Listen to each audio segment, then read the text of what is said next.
August 8, 1944. 12:47 p.m. western edge of Del de la Roque Wood, near Saint-Aignan-de-Cramesnil, Normandy.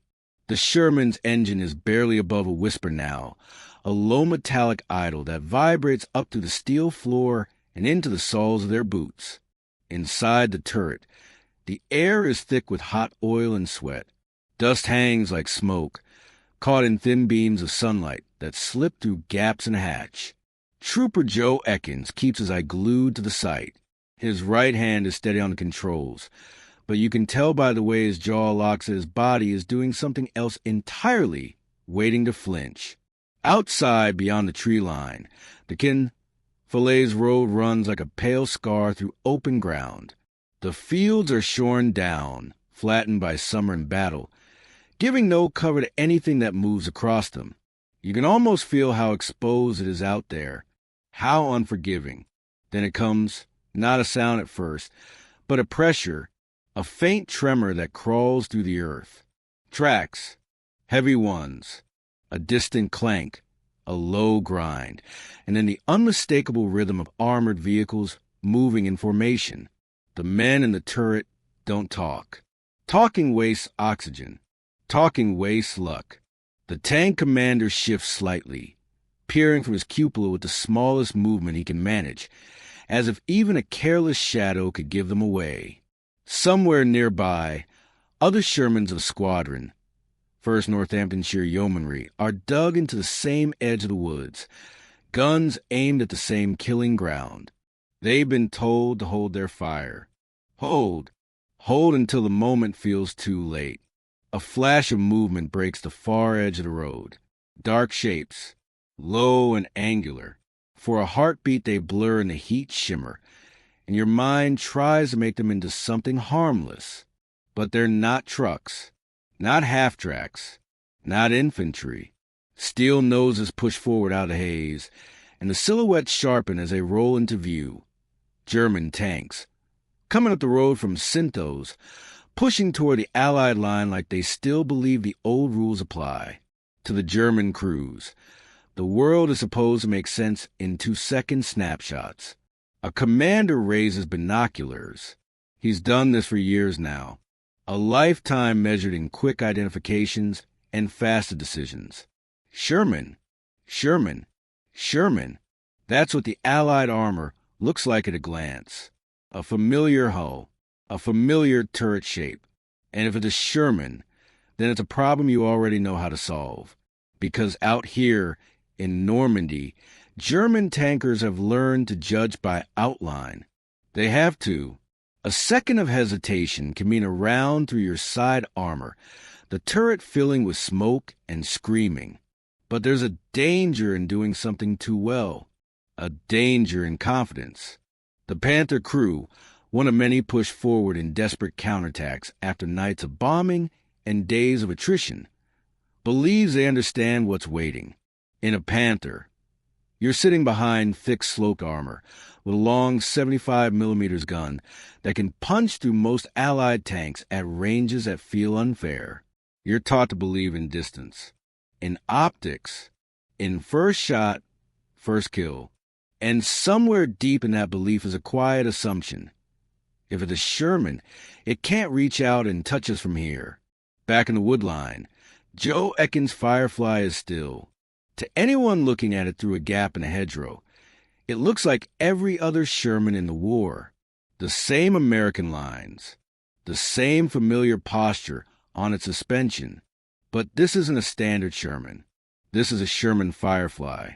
And in its turret sits a gun that changes the math of the battlefield.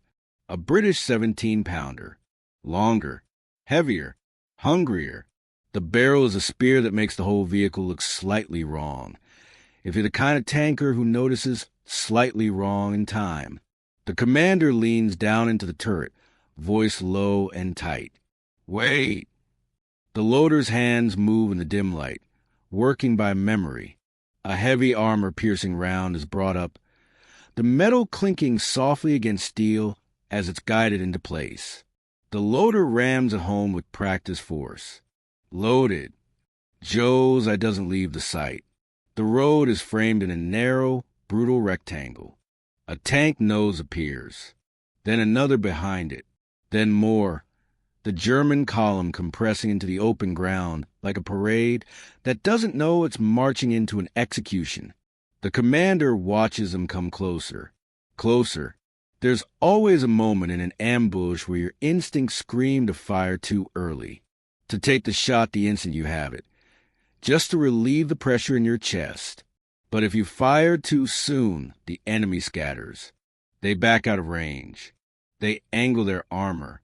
They call artillery. So you wait until you can taste the fear, until the tanks are close enough that missing feels impossible. And then the commander's voice cuts through the turret like a blade. On. Joe makes a final micro-adjustment. The reticle settles. A target fills his sight. German steel broadside enough to invite death. Fire. The 17-pounder detonates. It isn't just a bang. It's a concussive slam that turns inside of the turret into a vibrating drum. Smoke and cordite blast through the gun breech area. The recoil shoves the gun backward with violent certainty, the entire tank rocking as if something massive has punched it in the chest. Through the sight, Joe sees the round hit, a hard spark, a bright flash on armor. For the German crew, it's a split second of disbelief, because that impact is wrong, too sharp, too deep, too final. A Panther that expected to dominate suddenly jolts, lurching as if the ground has betrayed it. Smoke begins to curl. The tank slows, stops, and in the next heartbeat, the confidence that carried the column forward collapses into confusion. Where did that come from? Not a towed gun, not an 88 on the ridge. A Sherman did that? In the open ground, German commanders shout orders. Turrets begin to traverse. Tracks grind as tanks try to angle their armor and find the unseen threat. But from the woodline, the Firefly is already resetting. The loader is already hauling the next round. Up. Joe's hands are steady again. The gun settles. The sight picture snaps back into clarity. Out on the road, a Tiger's turret turns, searching. A big cat among predators, moving with that slow arrogance that says it has never had to hurry for anything. And on the side of one of those heavy turrets, for just a moment through the haze and dust, a number becomes visible, 007. Inside Joe Ekins' sight, the reticle drifts and begins to settle on that turret. He doesn't know the name of the man inside. He doesn't know the legend. He only knows what the commander just ordered. Hold your nerve. Pick your target. End it. The Firefly steadies for the next shot. And the Germans finally see what they missed. The long barrel hidden at the edge of the trees. Not just another Sherman. Something worse. The Tiger rolls forward like it owns the road. From the woods, you see it in fragments first. A slab of side armor. A track run. The turret's blunt weight turning slowly, confidently, as if it has all the time in the world to solve this problem. Inside the Firefly, the commander's voice stays low, controlled, almost calm. Tiger, left to right. Joe Ekins' sight picture tightens. The Tiger side fills a glass, a wall of steel with details that scream money and menace.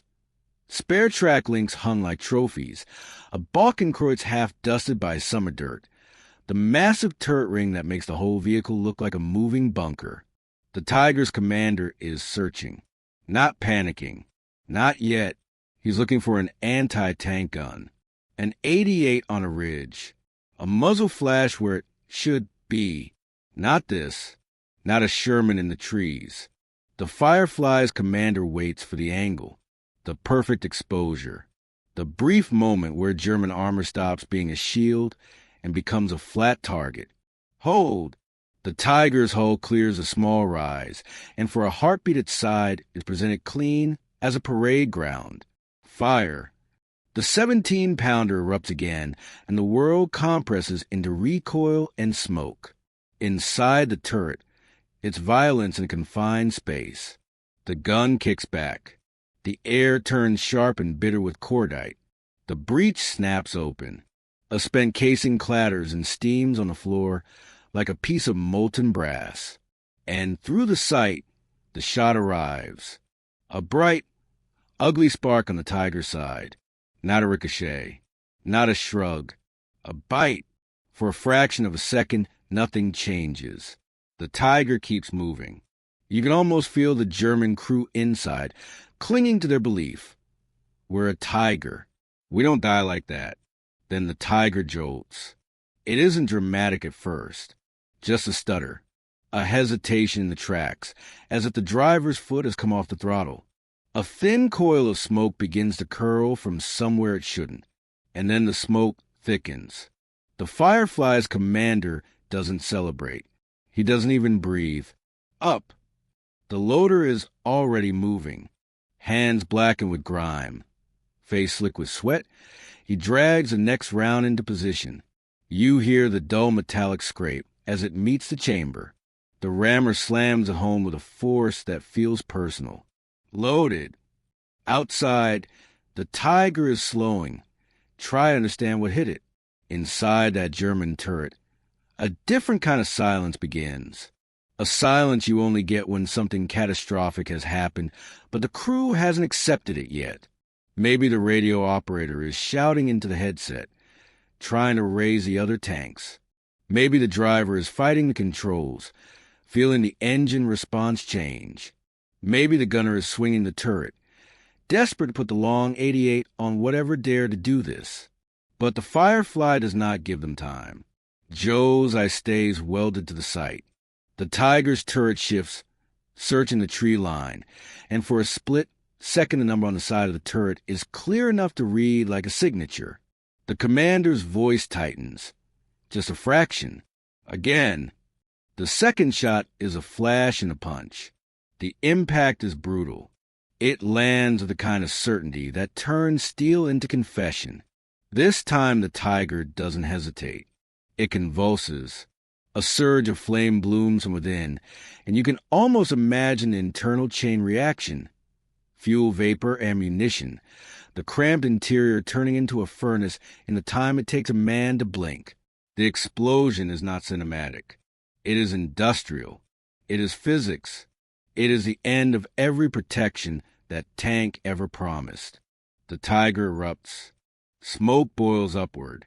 Flame vents from hatches and seams, as if the machine is trying to breathe fire. For the German column, it is an impossible sight. A Tiger destroyed. Not by an 88. Not by a fighter-bomber screaming down from the clouds. By a tank they thought they understood. And the moment that Tiger burns, something breaks in the German advance. Turrets whip around. Tracks grind as Panthers and other vehicles scramble to angle their armor, to shrink their profiles, to become harder targets. Orders collide over the radio. Commands are shouted twice, because nobody trusts the first message anymore. Find the gun. Flank the trees. Smoke, smoke.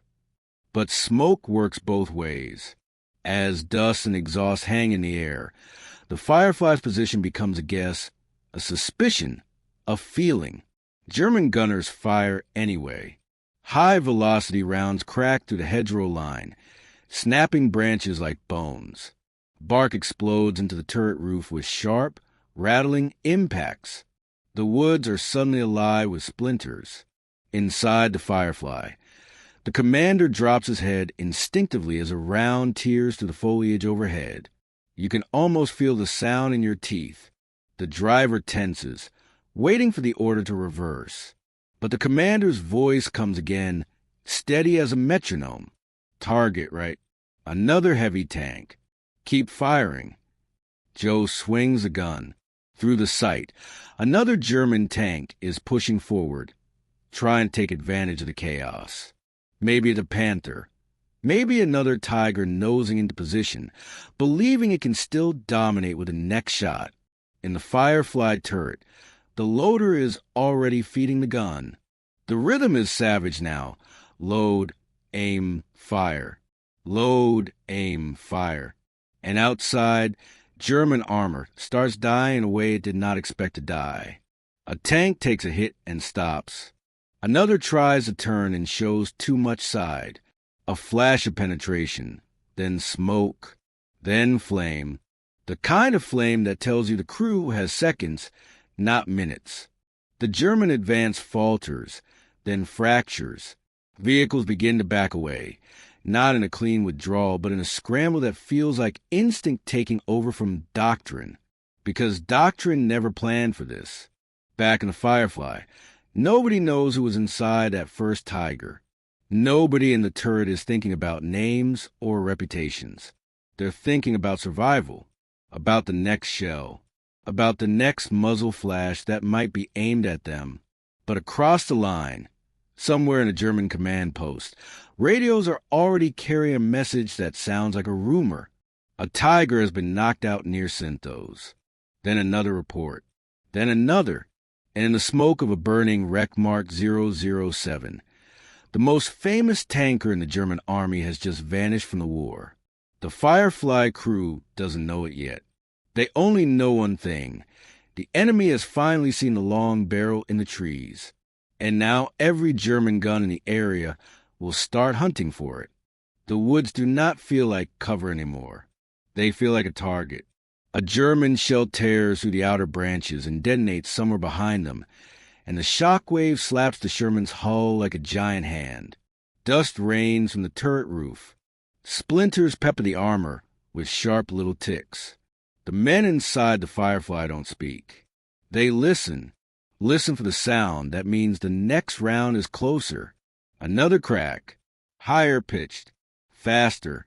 A Panther's gun, maybe. A long 75 with teeth. The commander's head is still up in the cupola, but he's low now, just enough that only his eyes and the rim of his helmet are exposed. He's scanning the open ground where the German column is trying to reorganize around burning wrecks and sudden fear. Because now the Germans aren't guessing anymore. Now they know a Firefly is here. And every German tanker in that fight has been trained to do one thing when they know a Firefly is present. Kill it first. The driver whispers without meaning to. Not words, just breath. The kind you hear when a man is trying not to make noise in a place where noise gets you killed. Joe Ekins shifts his grip on the controls. His cheek is pressed hard against the sight. The inside of the turret smells like cordite and hot paint. The steel is warm enough to feel alive. The commander's voice comes down, calm but urgent. Reverse. Slow. Keep the gun on the road. The Firefly backs up inch by inch, tracks grinding softly through leaf litter and broken twigs. The tank's weight makes the ground complain. Branches scrape the side armor with a sound like fingernails. You can almost feel the crew's instinct to run and the discipline it takes to not run too fast. Too fast means noise. Too fast means exposure. Too fast means you reverse out of cover and offer the Germans exactly what they want, a clean shot. Outside, a Panther somewhere finds the edge of the trees and sends a round in. It doesn't hit the Firefly, not yet, but it hits close enough to make everyone flinch anyway. The hedgerow erupts, soil and leaves exploding into the air. The commander taps the gunner's shoulder, a physical reminder to stay locked in. Hold. Then he sees it. Not the tank, not yet. The movement, a shift in the German line that looks like a predator circling. A Panther easing off the road, trying to gain angle, trying to see into the wood line from the flank. That is how they kill you, not by trading shots in the open, by making you show your side. Your weak spots, your rear deck. The commander snaps into the radio, voice clipped. Enemy armor moving to flank the wood. Eyes right. Firefly's priority. In other Shermans, those words land like cold water. Crews understand immediately what it means. If the Firefly dies, the whole troop loses its one real answer to the big cats. A standard Sherman can fight a Panther.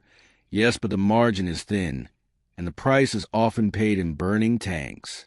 The Firefly changes that. It gives the troop a weapon that can reach out and punch through German confidence at a distance, which is exactly why the Germans are hunting it now. Inside the Firefly, the loader's hands are already on another round. The 17-pounder ammunition is heavy, awkward. Every movement is work. He pulls it from its rack like he's dragging a piece of the war itself across the turret floor. Loaded, Joe swings the gun toward the right edge of the field. The reticle glides past smoke, past heat shimmer, past a wreck that still spits flame. Then he catches it. A Panther side not fully presented, but enough. A sliver of steel between two low rises. A machine trying to be clever, trying not to give the Firefly an easy shot. And for a second, it's a standoff that feels personal. Two gunners looking for the same advantage. One believing his armor will save him. The other believing his gun will. The commander doesn't rush it. He knows what a Firefly is and what it is not. A Firefly is not invincible. It is still a Sherman underneath. If that Panther finds him, if it puts a round into the turret, into the front plate, into the wrong place, the fight ends right here in this wood. So the commander waits for the Panther to move one more meter. One more. Now, Joe fires. The gun slams back. Smoke fills the turret again. The spent casing drops with a clatter that sounds too loud in a moment like this. Through the sight, the shot hits, sparks biting into the Panther's side armor. The German tank jerks, but it doesn't erupt like the Tiger did. It doesn't stop in a dramatic collapse. Instead, it does something that's almost worse. It slips away. The Panther reverses fast, disappearing behind the rise like an animal diving into tall grass. No fireball, no black smoke column, just denial. A near miss, a partial penetration, a hit that didn't finish the job. There's no time to find out, because the Germans are already answering. A flash from the far side, a crack like a whip. A round snaps into the trees and hits something solid with a deafening clang. The Firefly shudders. The turret lights flicker in a way that makes your stomach drop. The commander's voice sharpens. They're on us. Another round slams into the woodline, close enough that the driver feels it in the steering levers. The trees around them begin to vanish piece by piece, the hedgerows shredded by high explosive and armor piercing rounds searching for the long barrel. You can almost picture the German gunner's eyes. They're not looking for a Sherman now. They're looking for the one Sherman with the gun that can kill them. Somewhere in the German line, a commander is shouting orders over the radio. Fire on the Trilene. Keep firing. Do not let it relocate, because that is the Firefly's other trick. Shoot, then vanish. If it stays in one place, it dies. The Firefly commander makes a decision that separates veterans from casualties. Move. Back. Then left. New position. The driver throws the tank into reverse, this time faster. Tracks bite. The hull lurches. Branches whip across the side. The gun swings slightly as Joe tries to keep it stable, his hands fighting the inertia of steel and panic. Outside, a German shell punches through the trees behind them and detonates with a thump you feel more than hear. Dirt slams the rear deck. The tank's engine howls, and for the first time the Firefly is loud enough that anyone listening can track it. That's the price of escape. The commander ducks lower, shouting the last words into the turret like a prayer. Keep going. Keep going. And then, through a sudden gap in the foliage, Joe sees it. The Panther has shifted. It's not withdrawing anymore. It's angled in, gun pointed straight into the woodline, straight toward the place the Firefly is trying to reach. A perfect ambush. A trap waiting to spring. Joe's sight catches the Panther's glassy plate for only a heartbeat. And in that heartbeat you can feel the entire crew understand the same terrifying truth. They've been seen. And the Panther's gun is already steadying for the shot. The Panther is already there, angled in behind the rise like it's been waiting for this exact moment. Through Joe Ekins' sight, the German gun tube looks impossibly calm. Steady, patient, a long black line pointed into the trees, pointed toward the patch of cover the Firefly is trying to reach. Inside the turret, time does that strange thing it does in combat. It stretches. You can almost hear each heartbeat as a separate sound. The commander's voice comes down like a hammer. Stop. Stop now. The driver yanks the levers. The Firefly lurches to a halt, suspension dipping. Tracks biting into soft earth. Branches shiver against the hull. Somewhere above, leaves fall in a silent spray. Joe's reticle snaps onto the Panther's front. The glacis is sloped, built to laugh at bad angles. The turret face is a hard target, too small, unforgiving. The loader is already there, muscles tight, hands braced, loaded. A second passes. Then the Panther fires. It isn't a roar so much as a crack, sharp, fast, violent. The German round punches into woodline, ripping through branches like they're paper. The shock wave slams into the Firefly's hull with a brutal whump that makes the inside of the turret ring like a bell. A splinter the size of a knife skitters across the turret wall. The commander flinches once, then forces his voice steady. Firefly, fire. Joe squeezes. The 17-pounder answers with deeper, heavier concussion. The whole tank bucks like it's alive. Smoke floods the turret. The spent casing drops and clatters on the floor, rolling against someone's boot. Through the sight, the shot strikes the Panther with a bright, ugly flash. For a fraction of a second, it's impossible to tell what happened. The Panther doesn't explode. It doesn't instantly collapse. But it does something that tells every tanker the truth. It hesitates. Its turret pauses mid-traverse, as if the gunner inside has suddenly forgotten what his hands are for. A thin thread of smoke creeps from a seam, then grows thicker, darker, curling upward like a signal. The Panther begins to reverse, then stops altogether. A hatch jerks open. A figure appears, scrambling out blackened, frantic, moving like a man trying to escape a room that's filling with poison. Joe keeps the sight on the tank, breath held. The commander snaps the next order before the Germans can recover. Reverse. New position. Now, the driver throws the Firefly back into motion, tracks grinding as the tank slips deeper into the trees. Another German round slams into the woodline where they were a second earlier, shredding leaves and earth. The hedgerow is no longer a wall. It's being peeled apart. The Germans are firing blind, desperate to kill the long barrel before it disappears for good. Armor-piercing rounds crack through branches. High explosive bursts hammer the tree line. It feels like the forest itself is under artillery attack. Every trunk a potential coffin. Inside the turret, the loader braces against the gun mount, his chest rising and falling like he's been sprinting. The commander's eyes scan through the cupola, searching for the next movement, the next shape, the next muzzle flash. Because they know the enemy now. They know what a Firefly can do. Out in the open ground, the German advance has lost its nerve. The road that looked like a route to victory a few minutes ago is now a corridor of smoke and burning steel. A Tiger wreck still spits flame. Another heavy tank sits dead, angled awkwardly, as if it tried to turn away and couldn't.